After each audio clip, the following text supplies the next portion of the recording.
Swayam Prabha. Digital India. Educated India.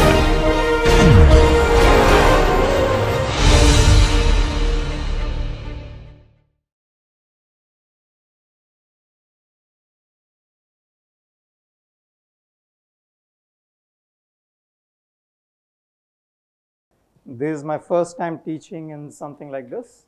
So I'm hoping that you guys will give me feedback. So in the future when I teach, I can do a better job. So I've not taught to high school students pretty much forever. So you guys will help me become a better teacher, okay? So the other thing is, you guys can stop me at any point. If you have any questions, please ask your questions. And the goal is not to cover a lot of material. It's more for you guys to understand. So whatever you guys are interested, you tell me. We'll try to focus and help you. Okay, so as I was introduced, there were some buzzwords that you heard. And so so my name is of course there. I'm Praveen, and you can call me Praveen also.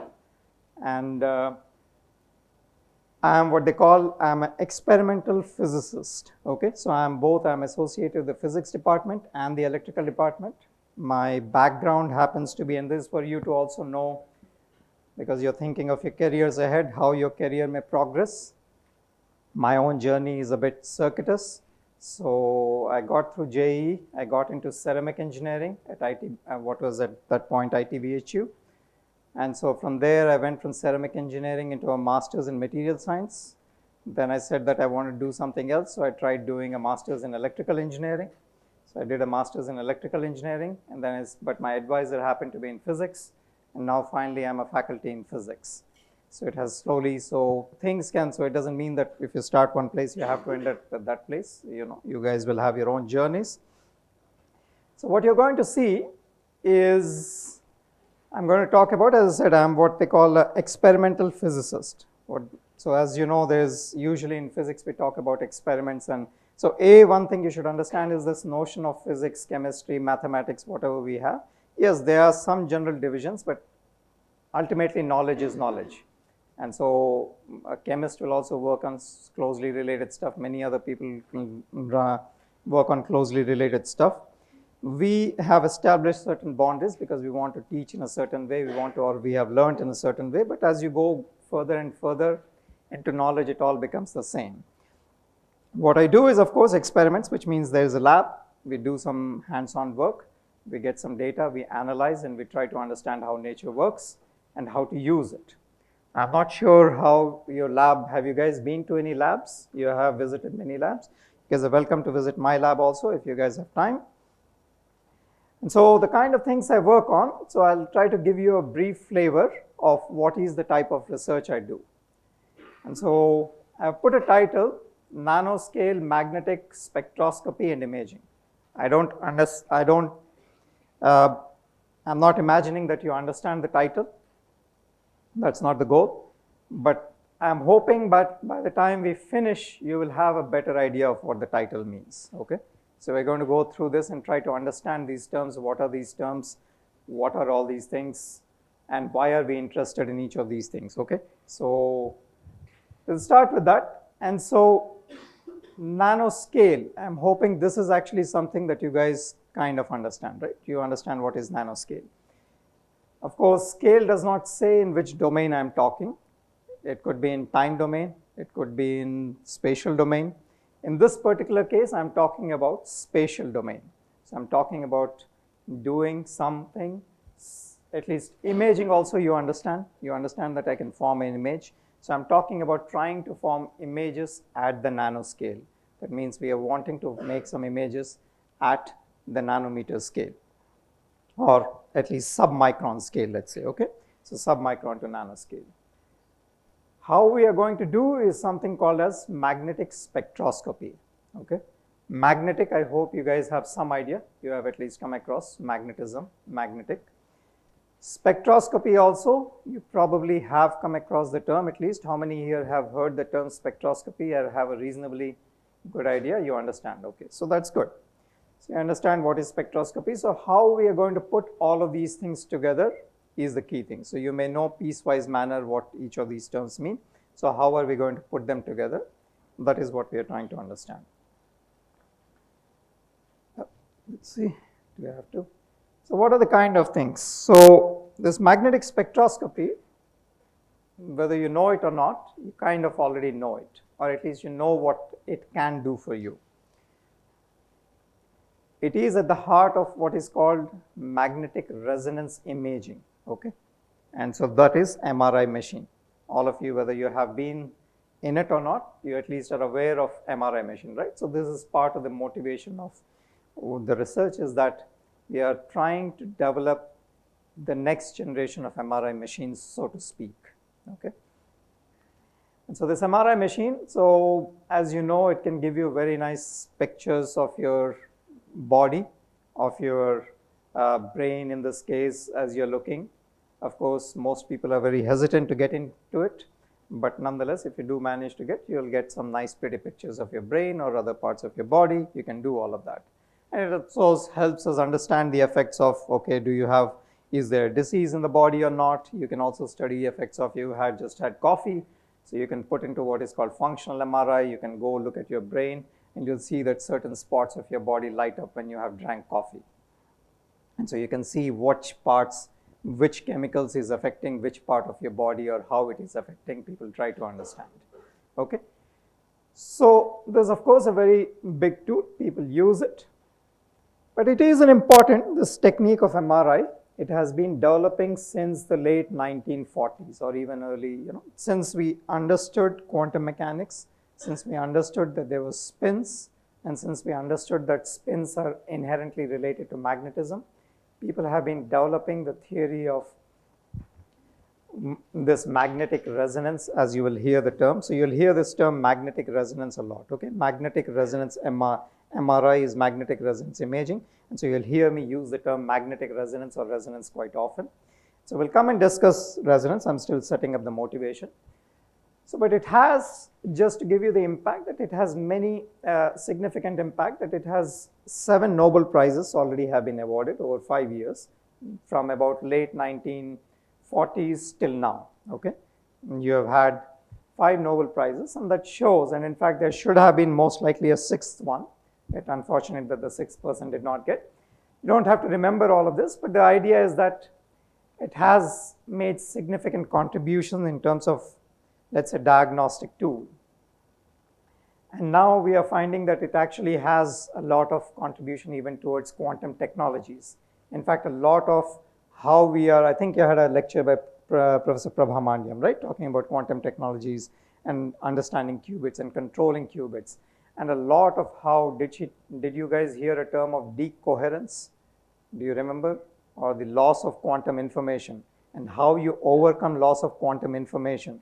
A lot of that we know, or what we are applying right now, is stuff that we understood trying to understand how to make MRI machines, okay? In fact, even before MRI machines, I will have the heart of an MRI machine is what is called chemical spectroscopy, okay, or magnetic spectroscopy. So what they do is actually what is called a magnetic spectroscopy, and we'll come and try to understand this. What is, in fact, this will be the bulk of the talk, trying to understand what is this magnetic spectroscopy. And so you'll understand, and this is something that is a favorite tool of chemists. So if you go into any chemistry, if you walked around this building, you'll find many things, many instruments called as nuclear magnetic NMR spectroscopes, okay, nuclear magnetic resonance spectroscopy. And so you'll find many of these things sitting, chemists, pharmacists. So a lot of your drug development, they need to use these kind of things, because you want to understand the structure of chemicals, and so that's where they use this. So it has, the basic idea is that magnetism, and I hope all of you know that spin and magnetism are very closely related. And so it's either called magnetic resonance or spin resonance. It has lots of important applications in your real life. And going forward, probably if you look at something like emerging quantum technologies, it probably will continue to play a very important role. So that's why we kind of try to do this kind of research and understand, push it further. Yeah, so I should actually point out, one of the issues here is that you have this MRI machine and you can get this very nice looking image. I have not put a scale bar, but hopefully all of us know the scale of a human head here. You know approximately the size of this. So you can kind of guess what is the resolution in image, okay? And about the best we can do is maybe 100 microns routinely, maybe 50 microns if you put it in a state-of-the-art research. With this kind of conventional MRI techniques, you can reach maybe tens of microns, okay? And not so good. Not so good in the sense it's good enough to understand at the level of what we are doing for diagnostic applications. But if you were to try to apply this, for understanding something other than at the level of human cell, which is, you know, you're talking still 100 microns or, you know, 50 microns is good enough. But if you want to understand how, let's say at a molecular level, if you want to understand how a DNA molecule behaves, and you want to understand this, then you cannot use the MRI machine as is and use it for understanding the structure. You cannot use it for imaging. And we'll come and discuss what exactly is that imaging. I have not as yet told using the MRI what exactly is that imaging, but you know that some image comes out of it, which is useful in telling you something about that. You know, you got some image of your brain, which is telling the doctor something about, oh, does this person have a disease or is it working properly or not? So similarly, but if I wanted to understand a molecule, it's going to be not possible with a regular MRI machine. So there are things like in a DNA molecule, people want to understand, well, we know the double helix structure. All of you, I hope, understand, you know, are aware of the double helix structure. That part we know, but the part we don't know about the DNA is that the DNA actually spools into much more advanced, you know, structures. And this, how it spools itself, is very critical to how your body works, okay? And the spooling is something we cannot do with the current existing technologies. We can do to a certain structure. You can use XRD. I think you guys have had maybe a lecture about XRD. That is how people find out through diffraction. You can do that because in XRD, when you're making a sample, do we have water anywhere? When you're making a sample, you can, this is also open. You can freeze it, you can, so basically you need to, it needs to be fixed, okay? It cannot be moving around. But these dynamics of the DNA, how it sort of forms into these structures, because it will spool and unspool itself, and all of these are happening in real time. And so if you want to understand, you can't freeze it and try to understand the structure. You need something that can measure, and also something that can measure in room temperature. It can measure in ambient conditions. And so to do all of these, we need new kind of tools. We don't have the, you know, the right kind of tools, and the kind of research I'm doing is one of the ways that people are trying to do. It's not there yet, but at least that's the approach. That's the idea. And so the next one, come on, work. Yes, you can also try to understand, so that is single molecule. A molecule, what is the size of a molecule? Can somebody tell me roughly? What scale?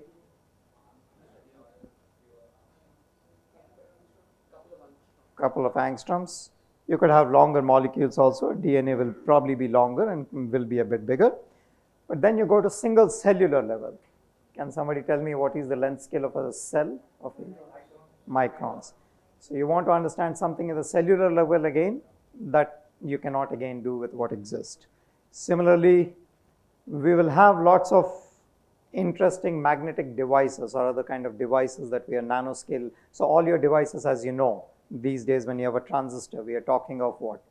Few nanometers structure of for your FETs, right? That's what a Intel chip nowadays, or whatever chips you're looking at, they're talking few nanometers, and more devices we are talking in the nanoscale. So if you want to study things at the nanoscale, we don't have good tools to study them, and we are trying to develop these tools. There are, of course, many tools that exist, but there is always problems that need to be addressed. So in this case, let's say in this example that I'm showing, these arrows that we are looking at, these arrows represent spins in a particular material, okay? The material is not important. It's called a skyrmion. You may hear it later. But what is interesting is that the spins in that material are arranged in a particular manner, in a particular fashion, okay? And this allows us to encode these, what arrows that you're seeing are representing, imagine the north pole and south pole of a magnet, okay? or the north pole and south pole of your spin, which is the smallest magnet you can imagine. You can imagine that these orientation can be flipped around, okay? And so you can think of this as a bit. So there's one of the ways that people want to do, they want to use this for a bit, let's say. And it has advantages over your current hard drive technology or something that can be smaller, it can be more robust, so it has certain advantages. But to understand, these are again in the scale of, a nanometer scale to micron scale. So if you want to understand this, we need to have certain magnetic tools to be able to study them. Good? So we are going to do a jump cut suddenly, okay? So we're going to do a jump cut from that motivation. That's the kind of stuff you want to understand. So how do we go about understanding them? So we'll start with the idea of a bridge and a swinging bridge. So what is this representing? I use the word, you know the word? Resonance, right? So all of you know resonance. So how does this work? Can somebody tell me?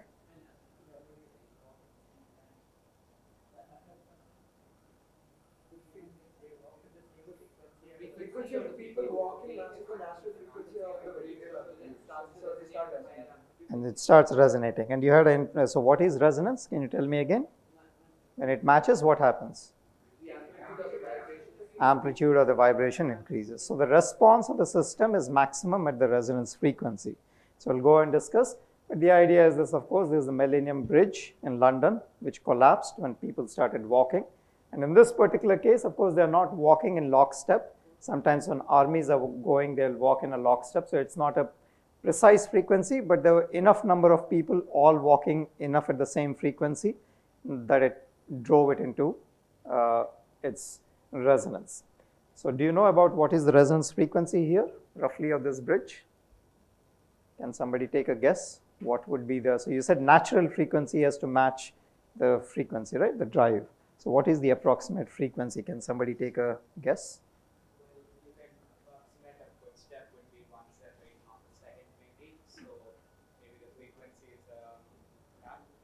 Fantastic. So once every half a second, so that's about 2 hertz, right?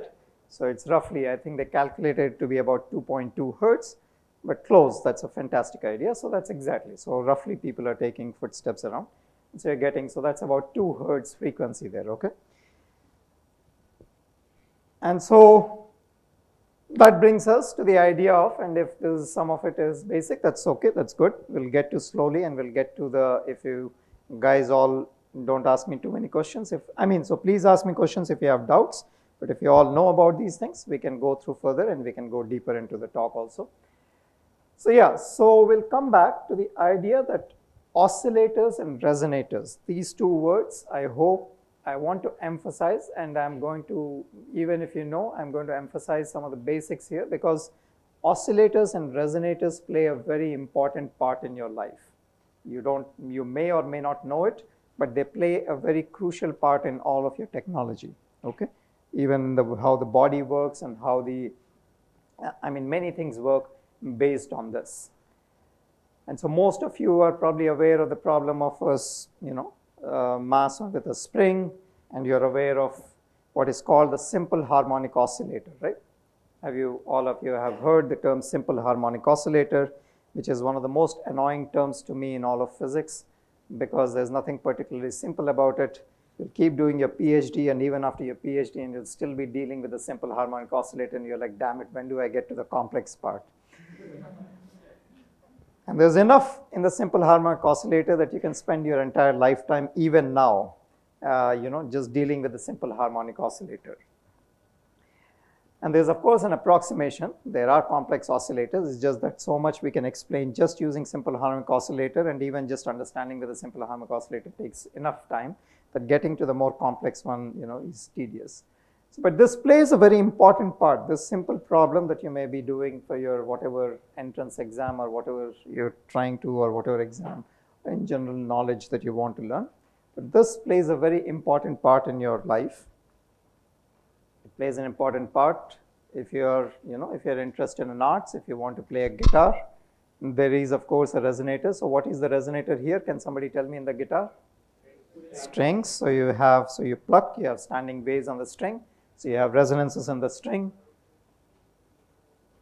Now the next one, so let's see, so guitar we know, so atomic force microscope cantilever. Has anybody ever heard? How many here have heard atomic force microscope cantilever? Good, 2 of you. All right, more hands going up in the back.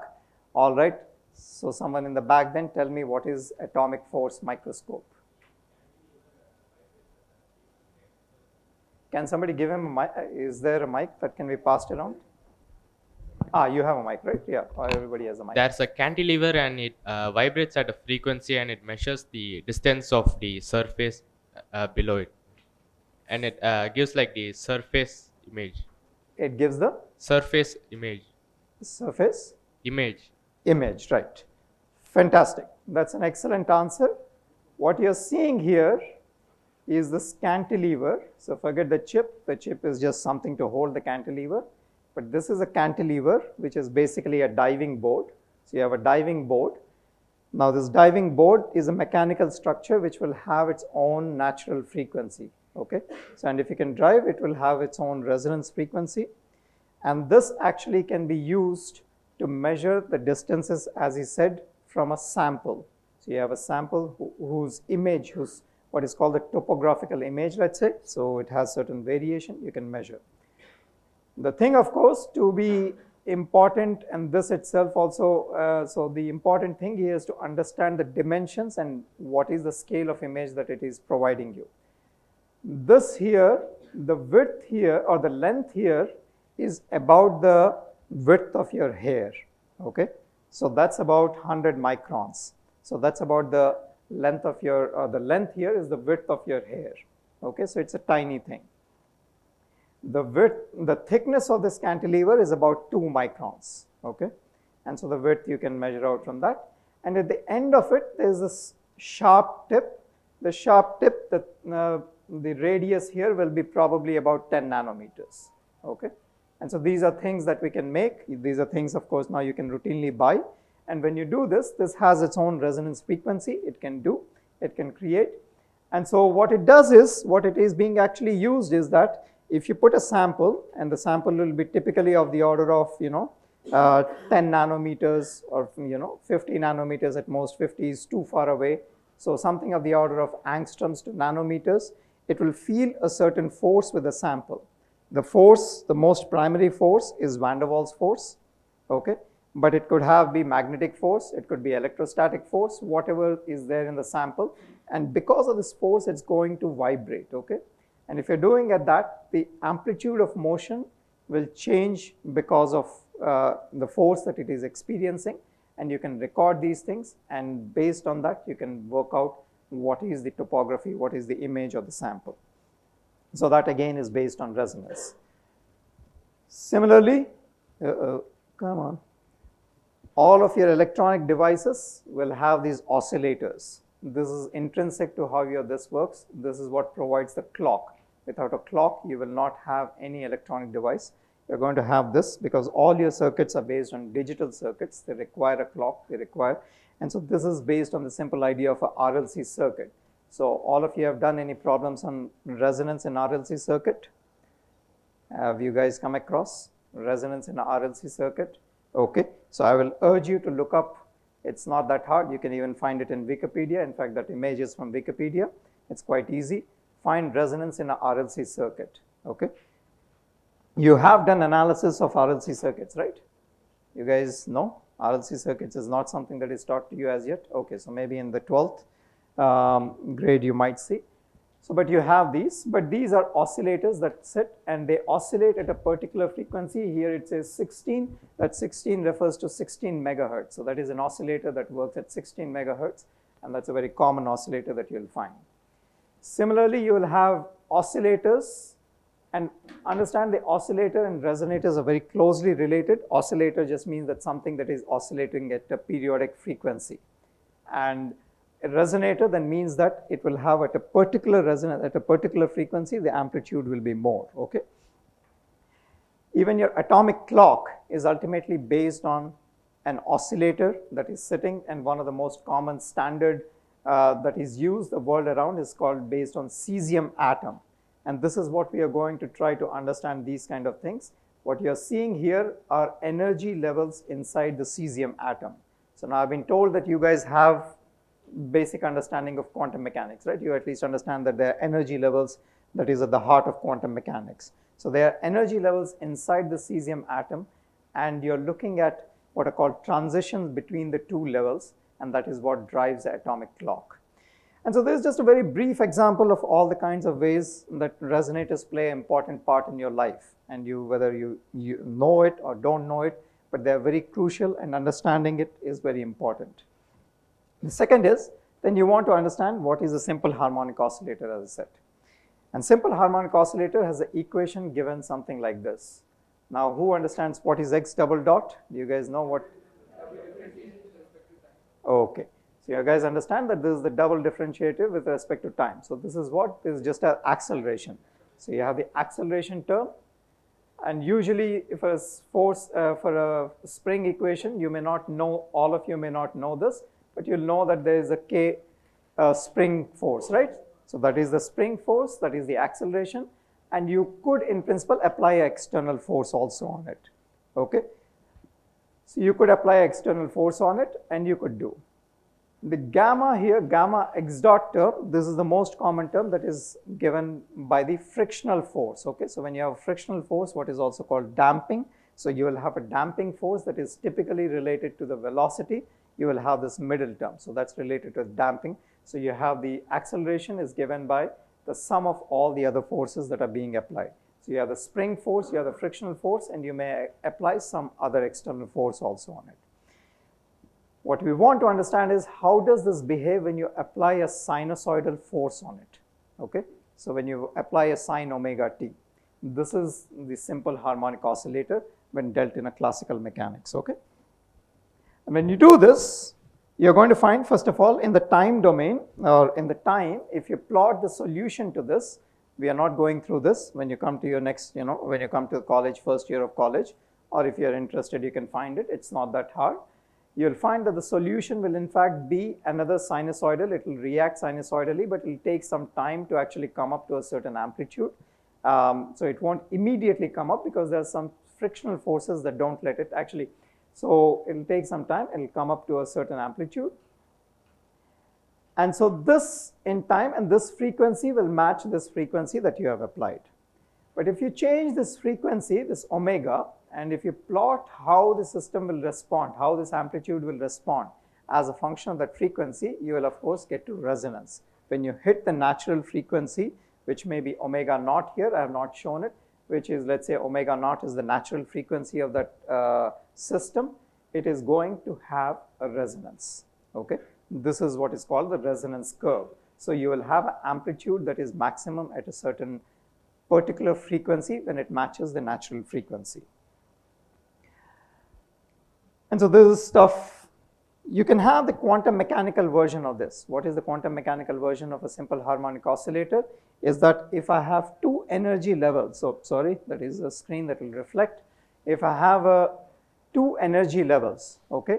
So now in quantum mechanics, you can have many, many energy levels. I hope you guys remember this. So if you can cause a transition between any two energy levels, again, what we are doing is that there is an energy which is given by delta E, and in this case, forget the HF part for now. So you have two energy levels which are separated by some energy delta E, okay?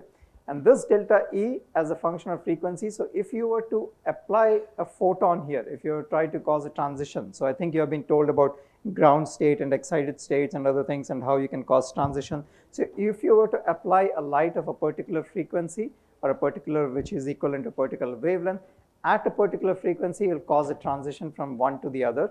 And this will be maximum when the frequency matches the separation here. This of course seems intuitive that, okay, I have two energies separated by two, then the energy of the incoming photon that will cause the transition has to match it. But that will give you the same resonance curve that I showed you before. So this is, just to remind you of what is the, and here I do want to bring out, so we had previously, so one aside which is not central to our understanding of what I'm going to talk about is what is the relationship between this, you have the sine wave here in the time domain, It's not purely a sine wave. It is sort of, it's ramping up slowly. And you have this spectrum. So all of you understand that this is a spectrum, right? Something plotted as a function of frequency is called a spectrum. Is this something all of you said you have heard of spectroscopy? So I hope you understand that this spectrum is whenever you see things plotted as a function of frequency. Yes. Yeah, what is q equals 10? What does q stand for? Sorry, ignore the q equal to 10 is related to the, I should not be pointing my red laser there. The q equal to 10 is related to how fast this is sort of reaching that steady state, and that is related to how much damping you have. If you have more damping, then the q is going to be low. If you have high or low damping, then q is going to be high. Okay, so you want, and it depends on what particular technology you're working. If you want an oscillator sitting in your electronic device acting as a clock, then you want the q to be very, very high. You don't want it to, you want it to stay oscillating for a very long time. So, because the thing is, see, as fast as it comes up, it will come down as fast also. So if the q is low, then sort of decay, that oscillation will decay. So if you want a clock in your computer, then you want the q to be high. In many places, we want the q to be very high, okay? And the q, in fact, can reach something like, for many systems, it can reach 1 million, or people will try to even go to 1 billion. So it just depends on what you're trying to build. Do you know the relationship between these two? Does anybody? Are they related in some way? First of all, will there be some mathematical relationship between these two?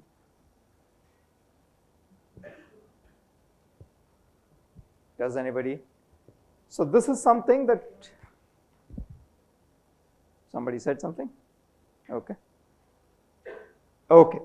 So this is an important thing called as, I don't know if you have heard this term, Fourier series and Fourier transform. Okay. Whether you guys have heard it or not, this is again one of those things that is basically running your daily life. Okay. Fourier series is easier. We can start with that. Is the idea that if you can take something in time, something you have plotted as a function of time, you can actually break it into a series of sine waves, a series of sine and cosine waves. So here I'm giving you an example of a square wave. You have a square wave, you can add a bunch of square sine waves actually. So there's sine of omega t, then sine of 3 omega t, sine of 5 omega t, and as you keep adding more and more of these sine waves, you will basically approach as the, n omega t you're going, as n approaches infinity, you'll basically, if you start adding them up, they will approach to a square wave. So the idea that you can take something in time and you can break it down into a series of sine waves is sort of very powerful, okay?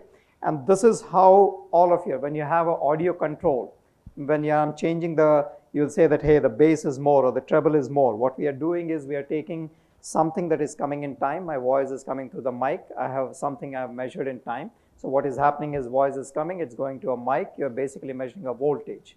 And that voltage then you'll take and you'll plot it in time, and then you'll do what is called as the Fourier transform. Yes? Sorry? Why does it have to be in time? Because time and frequency are very closely related. Okay? What we are looking at is what happens when you measure something in time, how is it plotted, how does it look in frequency? Because time and frequency are what are called conjugates. So they are very closely intrinsically, so whatever you can visualize as a function of time, you can visualize as a function of frequency. So they are very crucially related to each other, okay?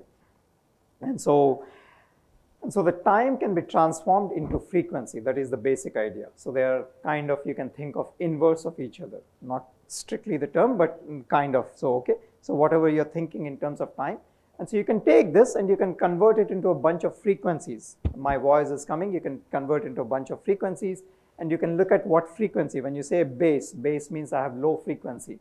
Treble, I mean, as I'm going higher and higher, that is treble. So then you can choose which frequencies you want to keep or which frequencies you want to do. And this is how a lot of your stuff, and that's just one example, but this Fourier transform is basically there everywhere. Whatever you do in modern electronics, this is based on it. Some people have called what is called the fast Fourier transform as the most important algorithm that has been ever written, okay? And so this has been written, and so a lot of your technology is sort of based on it, and you should be aware of these things, okay? Okay, I can pick up some pace. So now we'll go into the spectra. Wait, do I have? Yes.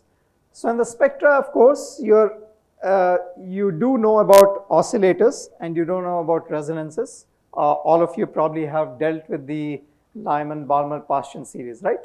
This is something all of you know. So this is something, again, this is again a spectra.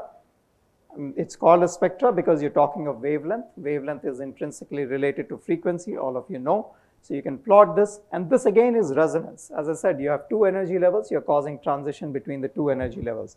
Here you know the transition is happening between n equal to whatever, 1 to n equal to something, or n equal to 2 to n equal to something. So you know what two energy levels you're making the transition. What we are going to see is that not these energy levels, but there are many, many other energy levels inside an atom, and we are going to be looking at transitions between those. But before we jump to that, before we jump to which energy levels are important for my research, we are going to first discuss this idea of resonance and how we can use it. Why is it so powerful? And the idea here is that, as I told you, it is part of clocks, okay? So your everyday technology works on this. This is a very crucial thing. This is also a selective and effective way of controlling a physical system. And this is what, let's say, Professor Mandyam was talking to you about qubits. So when you have a qubit, you want to control a certain qubit. A qubit will have a certain energy separation between its two levels. So if you have many, many qubits, you can say that, hey, I have these qubits. I can pick this particular qubit, and I know the energy separation that is related to it. So I have a specific energy at which it is happening, and I can control it using that particular energy, okay?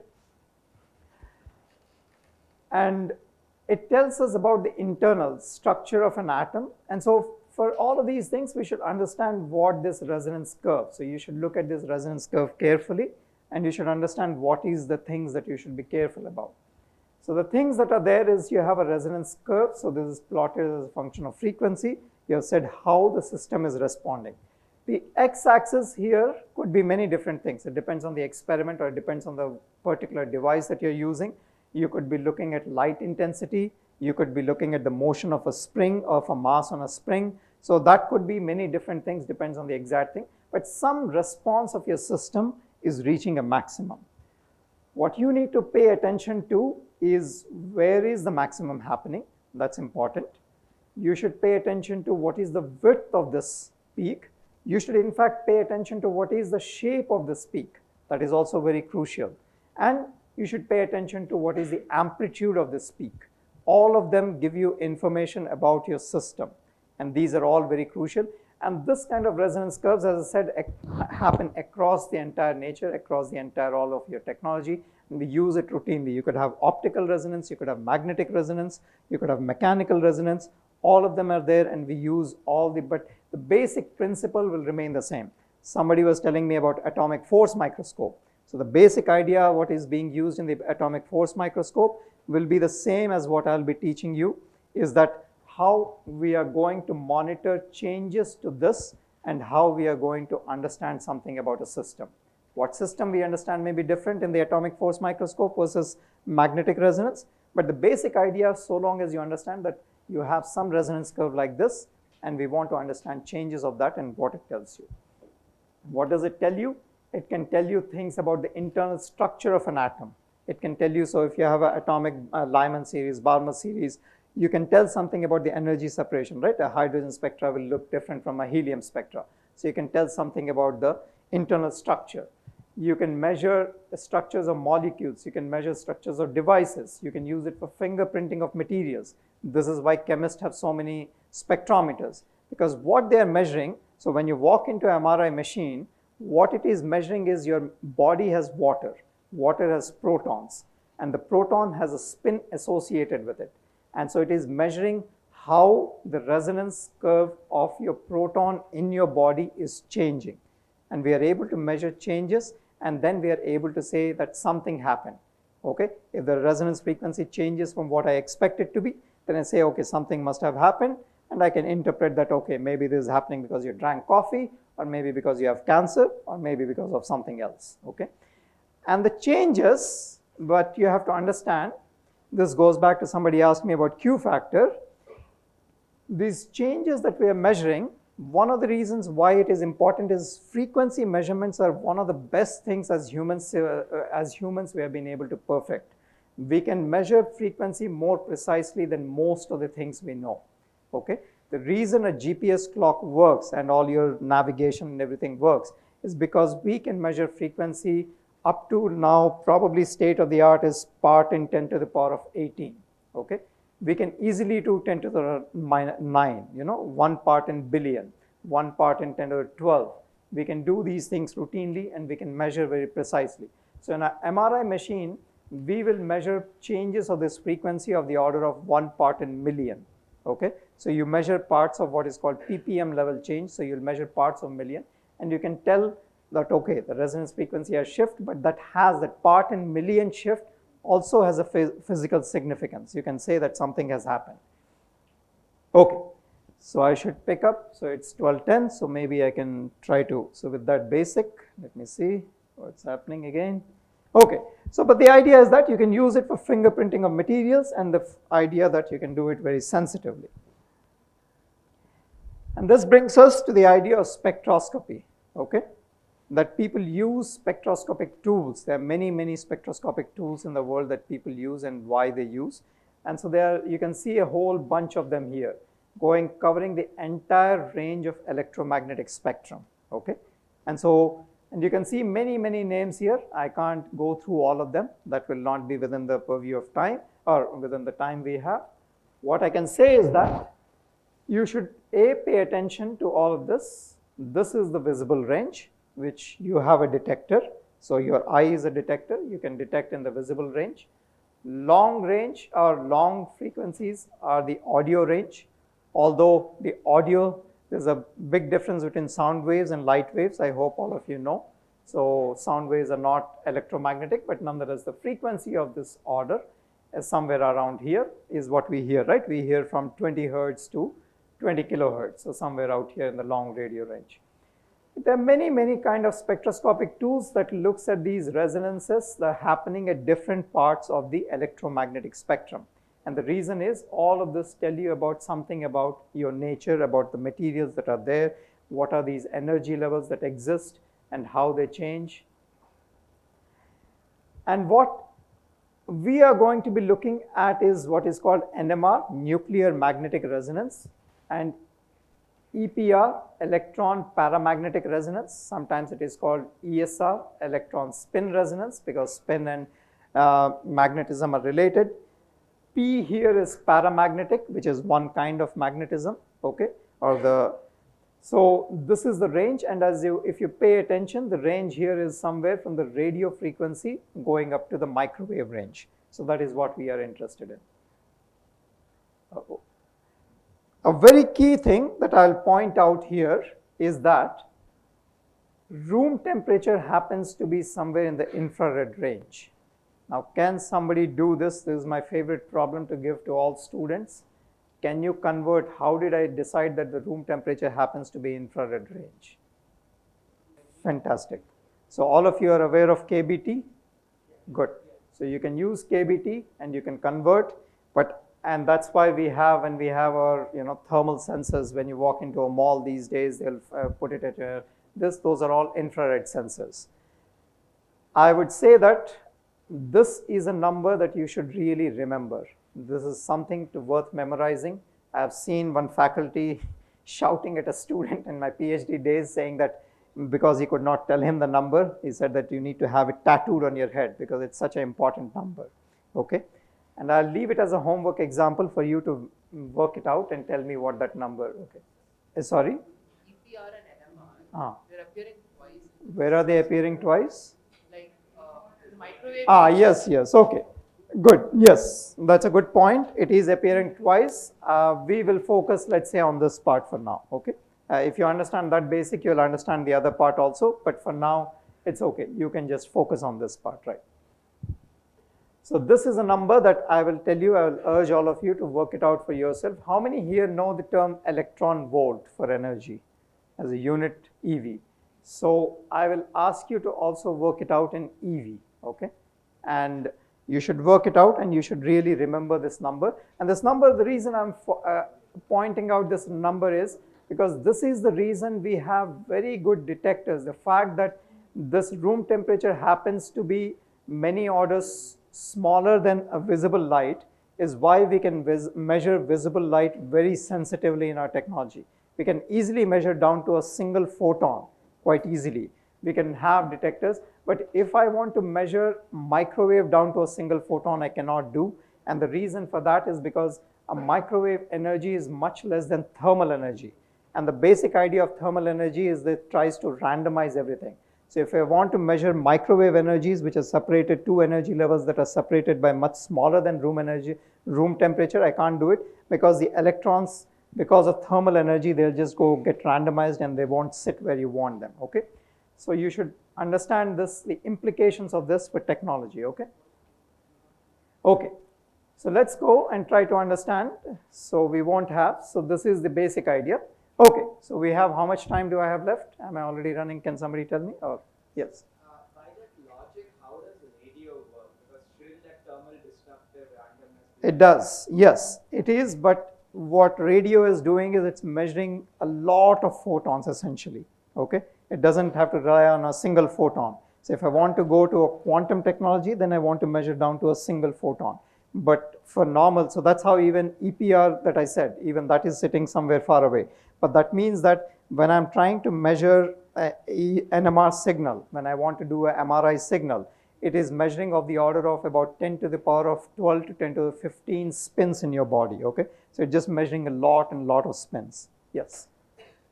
Sir, like if I flash light on some photon, it need not always come back to the detector itself. It might reflect and go somewhere. Yes. So we should take account of that also. So is the detector right all around the photon? No, this is just saying that if a certain amount of detectors, if a certain amount of light falls, is it sensitive enough to how you're able to get the photon to the detector is a separate question, okay? That is a experimental question. Right now we are saying that, let's say if I shine 10 photons onto a detector, can the detector measure it or not? So if they were in the microwave regime, it will be very hard for you to find a detector to do that, okay? But if it were a visible photon, then yes, I can do it down to even a single. In fact, your eye itself is sensitive. If you sit in a very dark room for a very long time and train yourself, people have done the research and said that you can also detect down to, your eye can also detect down to a single photon level, okay? So these things exist. Okay, so we'll get to magnetic. So the idea is that we have magnetic energy levels in a system, okay? We have energy levels associated with the spin of an electron. Now, hopefully all of you know that spin is a particular kind of a angular momentum that exists. It's purely quantum mechanical in nature, okay?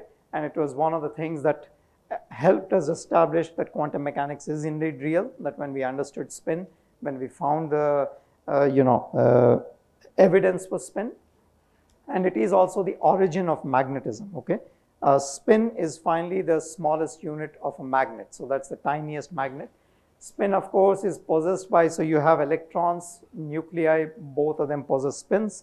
It is, of course, coming from subatomic particles. In this lecture, we are not interested in subatomic particles. For us, we will focus on the fact that it is there in electrons and nuclei, both are spins, okay? So NMR is nuclear magnetic resonance, ESR is electron spin resonance, both are measuring. The measure of a unit is given by something called as a magnetic moment, okay? This is the measure of how magnetic it is. You can think what is called the magnetic moment, which is, let's say I'm going to denote it by the symbol mu, and it will be given, the formula is given by, you don't need to remember the entire formula, but you need to crucially remember that it depends on the charge, okay, and it depends on the mass, okay. This means that the moment of a nuclei is going to be much smaller than an electron because the mass of a nuclei is large. So the moment of a nuclear, and that's why when you saw on the spectra this, NMR was shifted down towards the radio waves, but electron spin was a bit higher towards the microwave, and the ratio of the mass is about 1,000. That is why one is in the radio wave, one is in the microwave, a ratio of about 1,000, okay? So this, if you work out, you'll find that the moment of an electron is going to be about 10 to the power of minus 23 joules per Tesla. That is the units, SI unit, joules per Tesla. You can work it out from the simple formula. But the main idea is that you will have two energy levels associated with the spin. What are the two energy levels? If the electron, so you apply, so here the B is actually a field, I should point out, this is the magnetic field. So you apply a magnetic field and there's a spin. The spin can be either aligned to it or it could be anti-aligned to it. And that is the two energy levels that you are seeing, whether it is aligned or anti-aligned. Those are the two energy levels that you are seeing here. Sorry, so this notation here, Q is the charge, so this is the charge, M is the mass, H bar all of you know. G here is called the Lande G factor. It's a special Lande, L-A-N-D-E, Lande G factor. It is related to the fine structure constant and it's a very important factor. I am not going into the details, but the key idea is that you can write the energy of this interaction of a moment with a field by mu dot B. How many of you here know the dot product? All of you know the dot product? Okay, or most of you. So this is called the mu dot B. So if mu and B are happen to be in the same direction, you can forget the dot, you can just say mu B, okay? So you'll have mu B, this is the interaction, this is the energy level separation. And so based on this, you can create. The other thing to know, and so actually, so now you know the resonance, so you can create resonance between them, you can cause transition from one level to the other level. And how do you cause the transition? Because these happen to be in the radio wave or the microwave range, if you can shine a microwave on it or if you can shine a radio wave, depending on whether it's an electron or a nuclei, you can cause the transition between these two and you can create the resonance. And then you can monitor the changes of that resonance by doing, you know. So the other thing to understand is how do you visualize what is happening to the spin? How do you think what is the spin doing? The way it works, as I said, that is the energy that I'm talking. But now the key idea is how do you visualize this in time also, okay? That is the spectra that we derived. What is the time in time, what will it do? What it actually does is if you have a spin that is oriented at some angle, it will just cause a motion that is like a, it's going around what is called a precessional motion. So it will just go around the field in a precessional motion, it will keep moving around. And so the frequency at which, or the amplitude with which moves, so the frequency of course is related to the field itself, but the amplitude of this motion will be maximum when it is at resonance, okay? So that is the point, and so that you get, and so you can get a, okay, we'll ignore the rest of the thing for now, and let's see what is the next. I seem to be missing where exactly I need to click here, but, so there is some delay. Okay, in the interest of time, I'm going to skip this, but in reality, the spin will have a very complicated motion because what you do is you apply, you have a magnetic field that you apply. This is called a static field because it's not changing in time, and that creates the two energy levels that we talked about.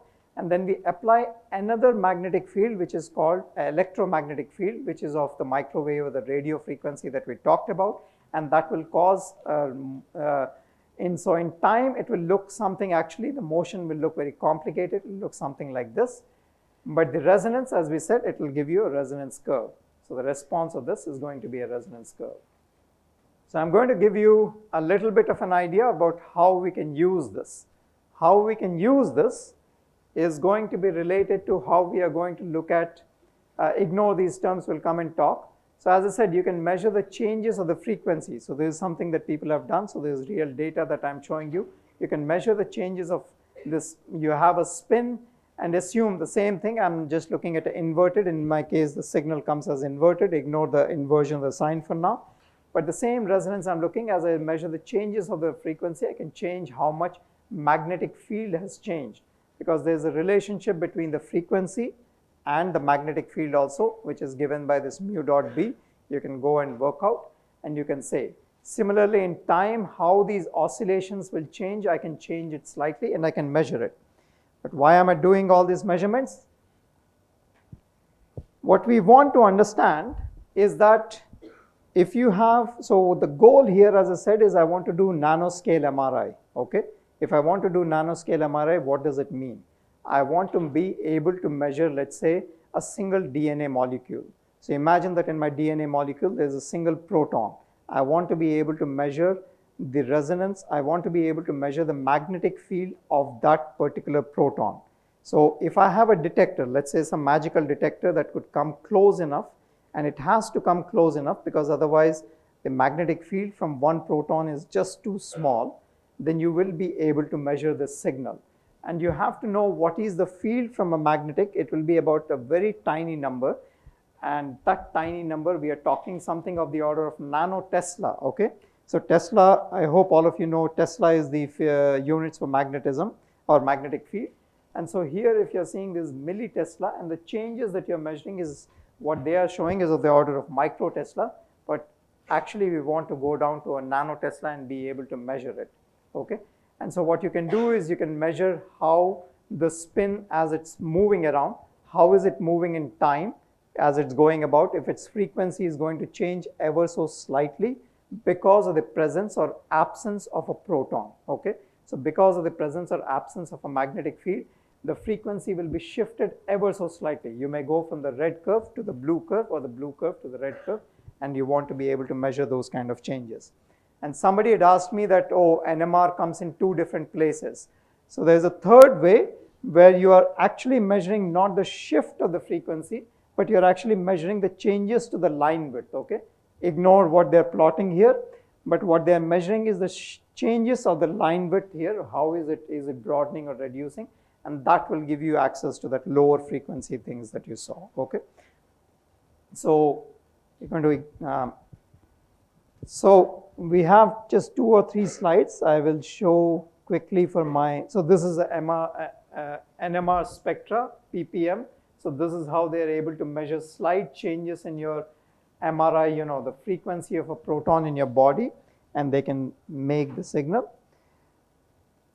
In the interest of time, I'm going to just briefly tell you in 2 slides, or I'll wrap up in 5 minutes, about the kind of research we do. So that was all a background information, but that's an important background information. If you understand, then if you're interested more, we can always discuss more. Is that how are we trying to improve on the MRI machine? What are we doing next?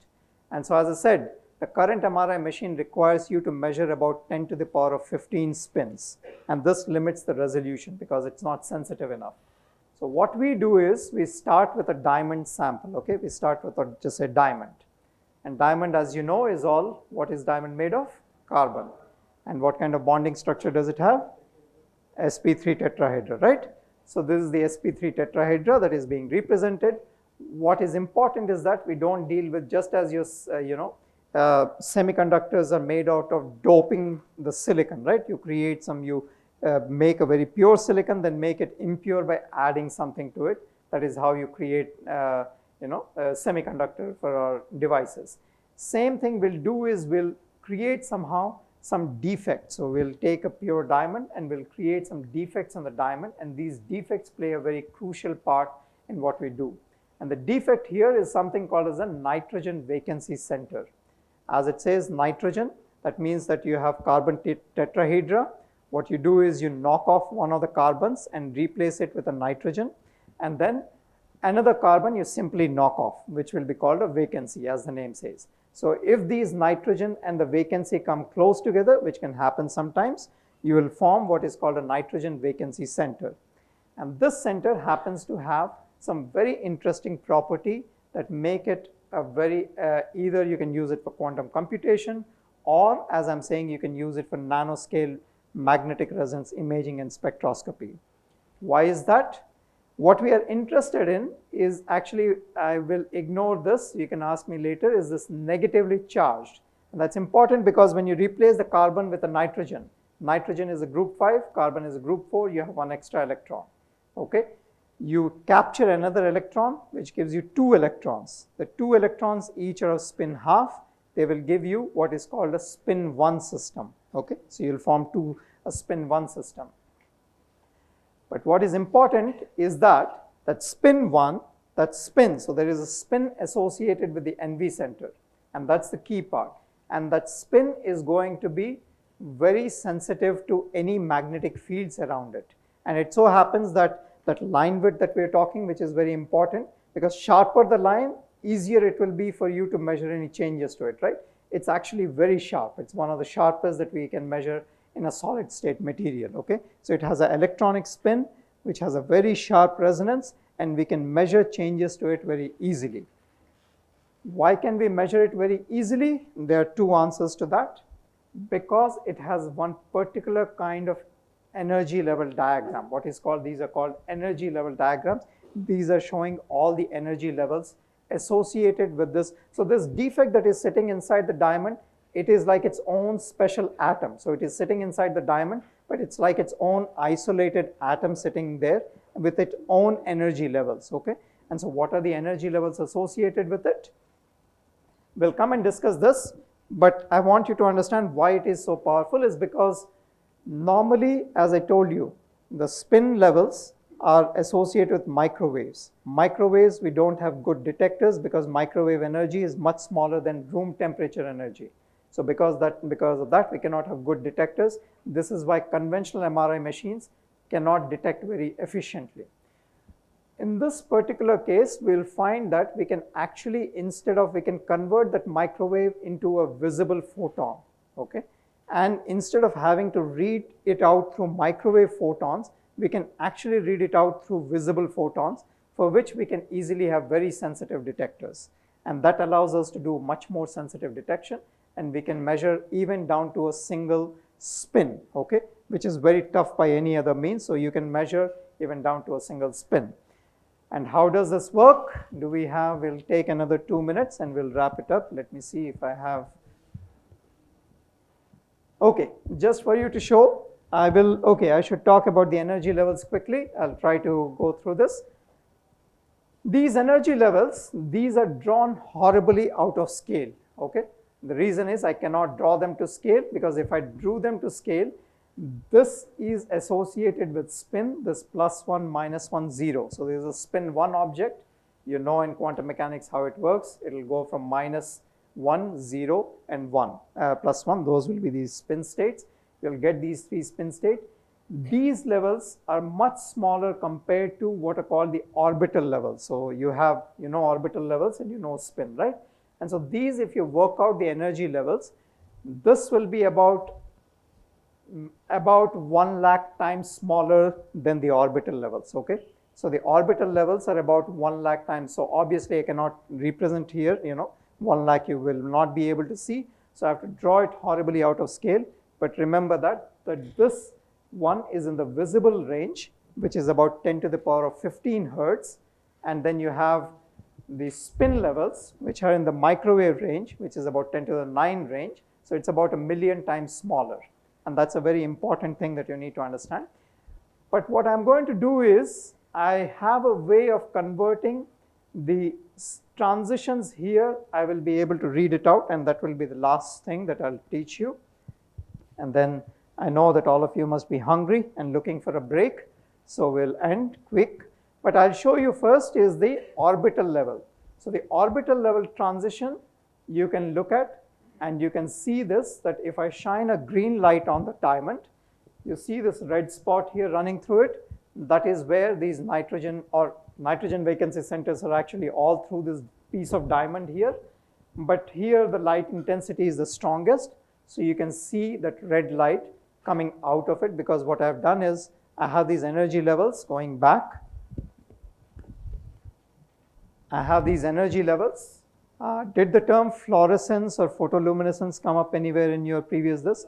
So fluorescence, so that's exactly what I'm looking at, is I shine a green light. It's exciting between what is called the orbital ground state to the orbital excited state. It goes up, then stays there for about 10 nanoseconds on an average, and then it will fall back down, emitting red light. And that's what you're seeing at the image in the next picture, that you have this green light, you're shining it, you're getting the red light out of it. Why is this green light and red light important? In fact, this is how you make diamond pink. When you see a pink diamond, it means that it has many, many of these NV centers. If you put enough of these, then you'll form pink diamond, because pink is about in the red range. And this spectrum that you're seeing is in the red. So 676 nanometers, all of this is in the red range. So that's why the diamond will look reddish. We'll ignore this. This is the last slide, I promise. We'll stop after this. Why can you measure the microwave photon through a visible photon? That's what I told you. And this is the part that is important. This is what makes it powerful, is that You shine the green laser, it goes up and comes back down. But what happens is that you have these plus and minus 1 states in the excited state also. Some of the time, what this excited state 1 guys, about 30% of the time, they won't come back down through this path, but they will take an alternate path, okay? So they will not emit the red light, but they will simply take another path and they will come back down, which means that the fluorescence from the plus and minus 1 region is less, okay, than the 0 state. So whenever I have, so the fluorescence from the plus and minus 1 states will be weaker than the 0 state. And so this is one way, this is the way I can read the spin state, whether it is in 0. So I can tell the magnetic state by looking at simply the fluorescence intensity. And as I said, the fluorescence in the visible range, so I can measure. The other big thing, and this is the last part of it, is also that you have this, if you imagine that I start with, so as I told you that these are magnetic levels which are much smaller than room temperature. So what you guys talked about thermal energy will imply that all of these energy levels will be equally populated. That means the energy, because the thermal energy is so much bigger, that the electron doesn't care whether it sits in this place or whether it will sit in any one of these, because the thermal energy is so much greater than this separation out here, okay? Which is at the heart of the problem, what is called, did the term polarization, did Manu talk about polarization in the previous one? I heard him talk about, did the term polarization. So the trouble is that ultimately what it will boil down to is for us to be able to tell how many electrons are sitting in the 0 state, let's say, and how many electrons are sitting in the plus 1 state. This is what the final measurement will boil down to. If you have thermal energy will just randomize everything and you will not be able to tell the difference. If you want to do, let's say, build a quantum computer, you want to be able to tell whether the electron is sitting in the ground state, whether it is sitting in the 0 state, or whether it is sitting in the plus 1 state. If you have a thermal energy, it will just randomize everything. Your fidelity will be very low. You cannot even initialize the spin. So how do you initialize the spin here, or this is the same, is that if you watch the cycle, let's imagine that initially all of them are equally populated, okay? We'll start at room temperature, all of them are equally populated. But if you run the cycle, if I keep shining the green laser a few times, okay?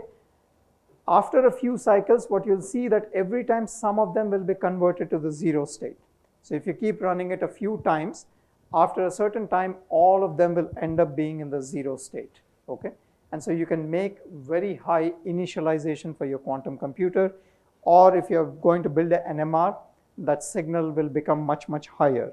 And you have to appreciate how much higher, because the polarization that normally you get in a MRI machine when you walk is about of the order of 0.1%, maybe 0.01%, depending on the reason you have this big giant structure is because they are superconducting magnets. Because what they are trying to do is that the magnetic energy is given by mu b. So they're trying to crank up this field as much as possible compared to kBt, which is the thermal energy, okay? So you want to, the polarization is given by something like mu b by kBt. So you want to increase the field as much as possible, while, well, for a human subject, you can't decrease the temperature. So that's why you have these giant things, because you need superconducting magnets. You want to increase the field as much as possible. But even after doing all this, they can reach maybe barely, 0.1%, 0.01%. Using this, you can reach a polarization by shining a green laser on a piece of diamond only for about a couple of microseconds. You can reach a polarization about 100%. So that change is what, so the detection and the polarization together make it so powerful. Okay, I think I've taken much longer than expected, so thank you for your patience. Any questions? All right, everything just went overhead transmission. All right, so whenever you recover, if you have some questions, I'm happy to take. Yes, go ahead. Sir, you told about the shift from micro to visible range. You told about the shift from the microwave to the visible range, yeah, yes. Yeah. So, like, where is the energy coming from for the shift? So it's shifting simply, yes. So the energy is coming from here. So the energy is because I'm shining a green light. Thank you. So that's important, that the energy is coming from the green light that you're applying. Okay. So I have a microwave here, but I'm applying this green light, and that is where the energy is coming. And so, but the amount of energy light coming back will depend on the spin state. Okay. So the fluorescence is spin dependent, and that's the key part of it. Okay. Sorry? You measure the intensity of the fluorescence. Then we decide which spins. With spin, yeah, exactly.